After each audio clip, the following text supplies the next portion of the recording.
Boro's winning run come to an end at Deepdale. Shock. But unlike usual visits to Preston, we didn't get beat. We came back twice and came away with a point.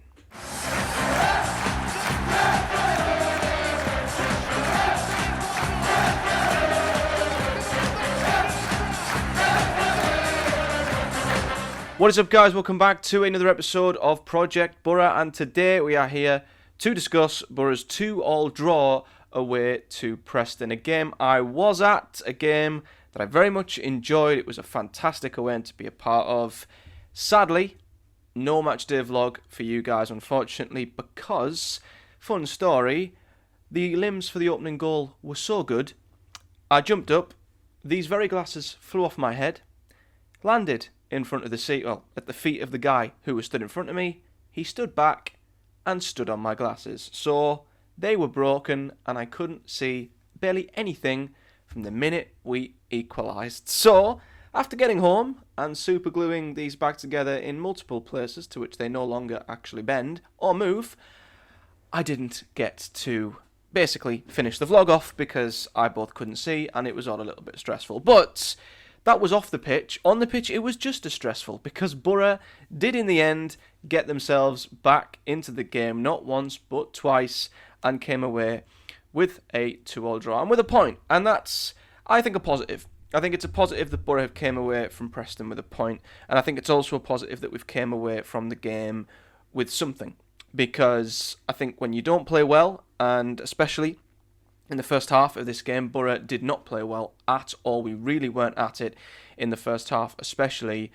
I think it's important that when you don't play well, you still come away with something. And we were able to do that.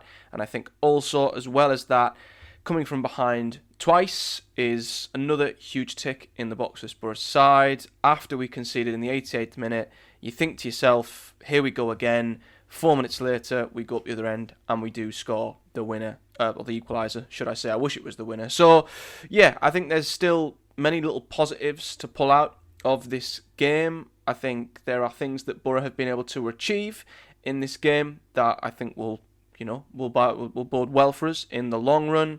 Getting a point from a difficult place when we really didn't play all that well, coming from behind twice as well, and just keeping the unbeaten start going. I think that's so important. When you can't win, just don't lose.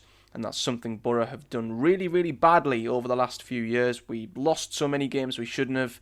Every point matters, especially when you've come from Deepdale, a place where Ipswich have already lost and Leicester have already lost this season. So, having a look at Boro's lineup, it was the lineup I expected, and I say that because I was told on Friday that there was a sickness bug in Boro's camp and certain changes would be made. So I sort of expected this team to probably be the reality, and it was a little bit different, especially at the back. We understand Dale Fry has a calf injury and we don't know how long he's going to be out for, which is a real shame because he's been brilliant to start the season. But that meant Darragh Lenihan came in for his first league start in over 700 days, which is insane. We'll get onto his performance a little bit later. Matt Targett started as we expected over Sammy Silvera, who of course was away with Australia. And we did have a change up front as well because we had Cali Sen coming straight in from the start alongside Tommy Conway and Morgan Whittaker. The first half was not great from Boro. We barely mustered a thing in the first half. It wasn't a great performance from Boro. And I think it was a mixture of two things, really. I think it was, firstly, Boro just looked off the pace. We looked sluggish. We looked a few yards off it. I think we just were a bit porous on the ball. We weren't clicking at all in any of the areas. We were slow playing out from the back, almost played ourselves into trouble a few times. But equally, I thought Preston did an absolute job on us in the first half. Their game plan was perfect. They, as we thought they might do, mentioned it in the preview, they might use their midfield five to really sort of condense the central area of the pitch. And they did that, and they marked Hackney and Morris out of the game in the first half. Couldn't really get the ball played through them at all, couldn't get them into the game. And as we know, when them two are so important, and when Boro can't utilise Hackney and Morris, we struggle. And that is a worry if teams do happen to target that area of the pitch and try to stop us from playing there, because it is very, very effective and it does nullify Boro massively. And that's what Preston did really well in the first half. You'd think then maybe Boro would then use the width of the wing-backs to maybe try and create something, but the wing-backs weren't getting up the pitch as much as we would like. Therefore, there was no width, there was nothing going through the middle. All we were doing was just hoofing long balls forward in hope that one of the strikers would run in behind and latch onto it. It wasn't working with Conway, it wasn't working with Cali Sen, and it wasn't working with Morgan Whittaker. So Boro didn't really muster anything of note in the first half. Preston did a perfect job on us, and I guess they got what they deserved on the 22nd minute, because Lewis Dobbin scored an absolute cracker, and it was a fantastic goal, don't get me wrong, and will not take anything away from the strike, but Boro should be doing better with this one. He picks the ball up, turns, he's instantly in behind Boro's midfield, but he then gets a run on up Boro's box, essentially, and he squares up Luke Ayling. No one really closes him down, shifts onto his left foot, and he absolutely blasts it into the top corner. Nothing Solbrun can do. A fantastic strike, a really good finish, but really, he shouldn't be able to turn in midfield and run at Boro's box as easily as that. So it was a very, very disappointing goal to concede. And not much else happened in the first half for Boro, really. It was a disappointing first half. Like I say, nothing really creative all that much, and that was a worry. It is a question mark we had over this Boro team, I guess, is when you're playing a team who are going to defend hard. We've not seen Boro create too much from open play as such. I think, as I say, our XG in the league's 19th, or it was.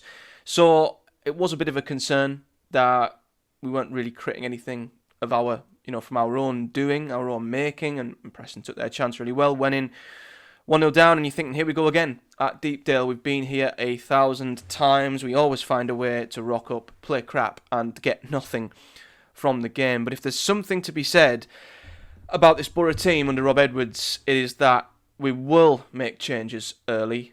They will try and change the game early. And from what we've seen so far, the changes seem to really, really work. And that's what happened in the second half, because we brought on David Strelic straight away at the start of the second half for Cali Sen, who, unfortunately didn't really get going, didn't really get in the game. I don't think the position he was playing particularly suited him. But David Strelic went up front, Conway moved to the left, and it gave us a big focal point up front.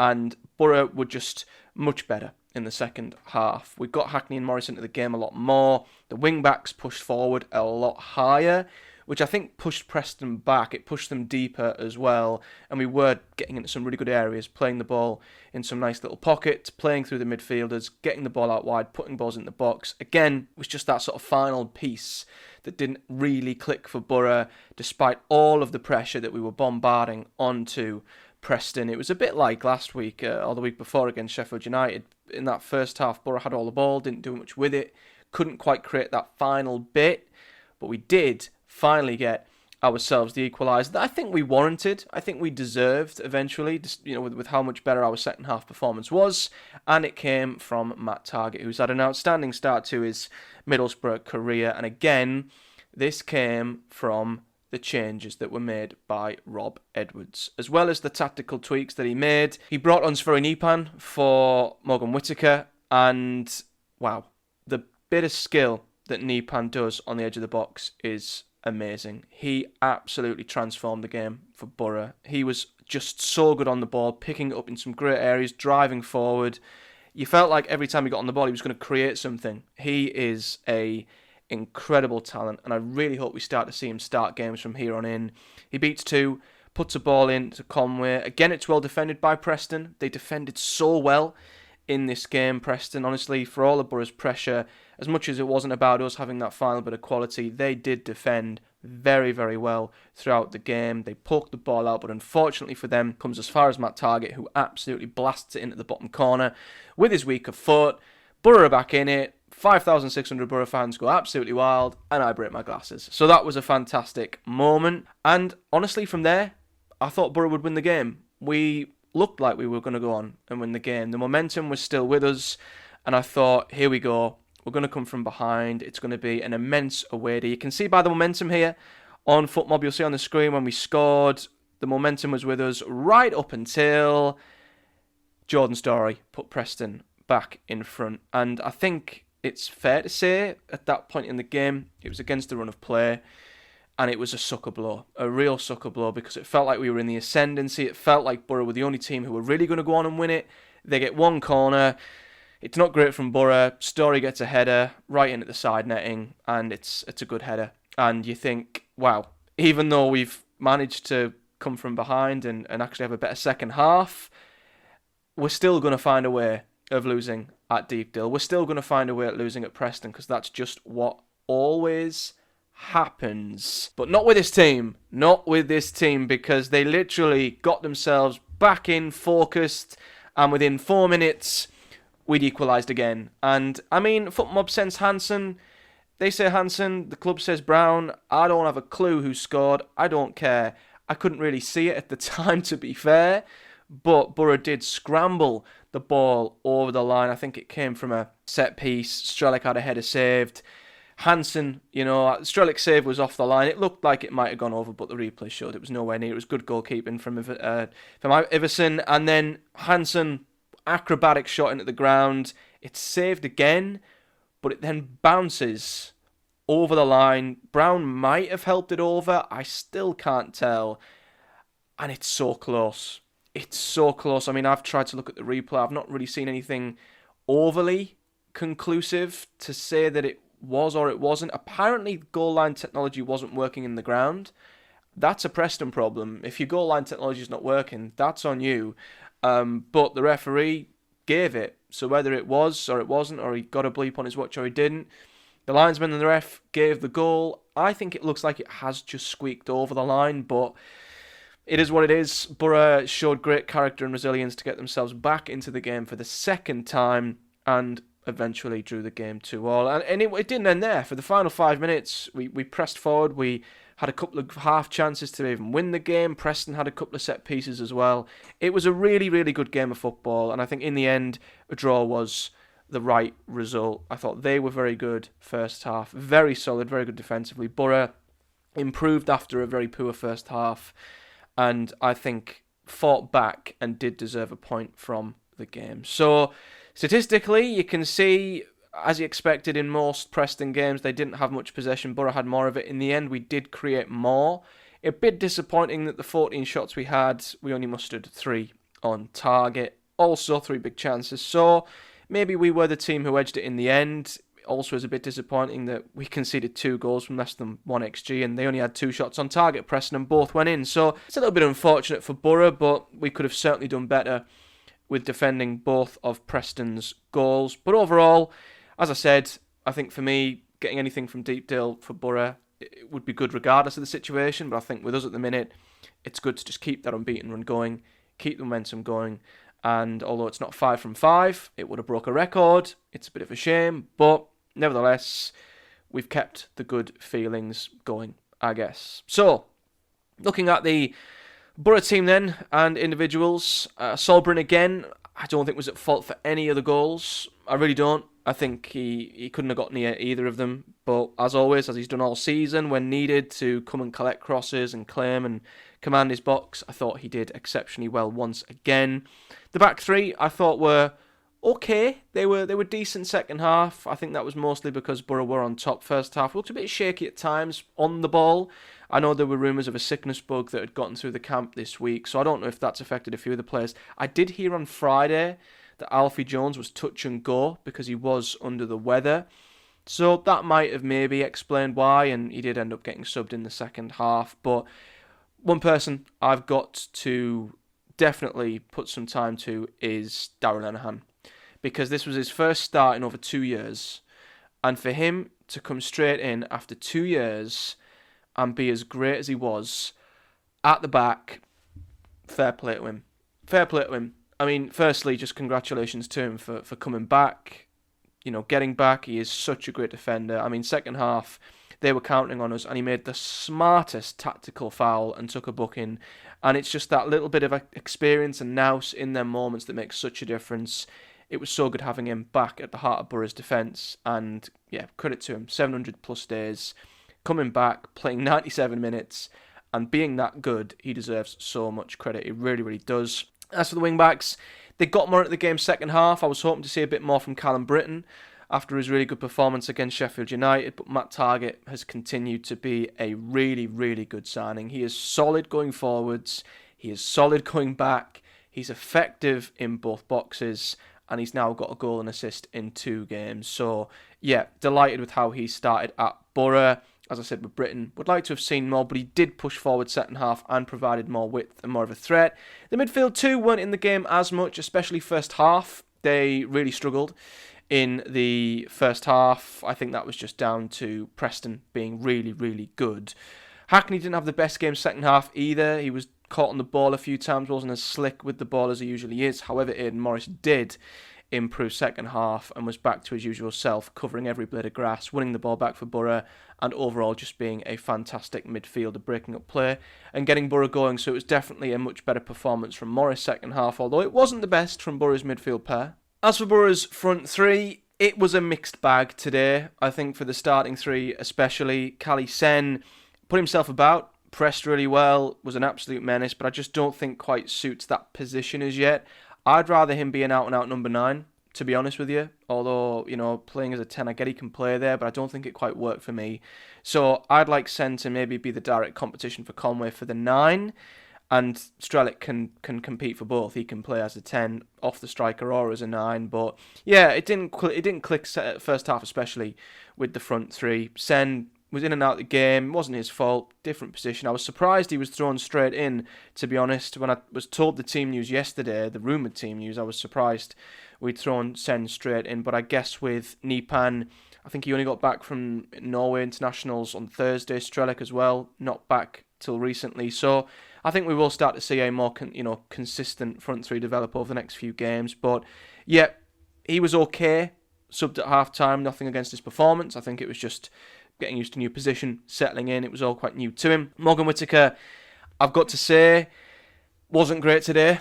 Wasn't great. Continues to struggle for the most part.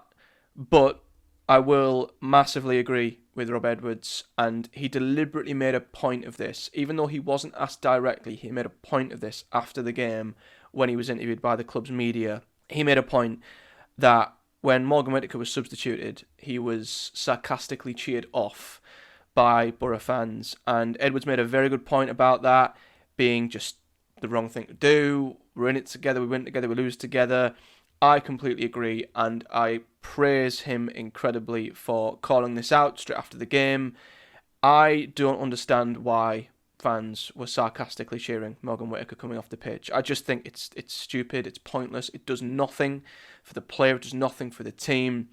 It only harms things. It's just so counterproductive, it's untrue. When he hears that, he's already had a tough game, he's already struggled.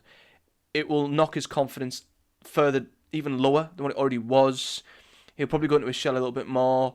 And then when he does play in future games, he'll probably be a little bit more on edge and anxious about making a mistake, probably overthink his decisions.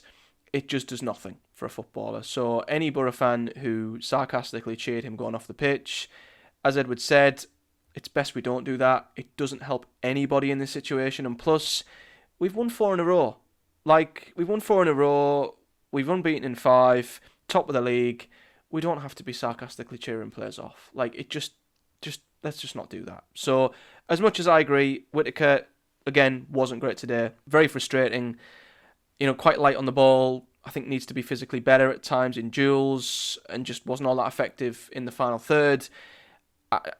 Just don't cheer him off like that. It just doesn't help anybody. And I will say I do think now is the right time to maybe take him out the firing line, put him on the bench and let him maybe make an impact off the bench in the next few games, and definitely give that position to Nipan, I would say.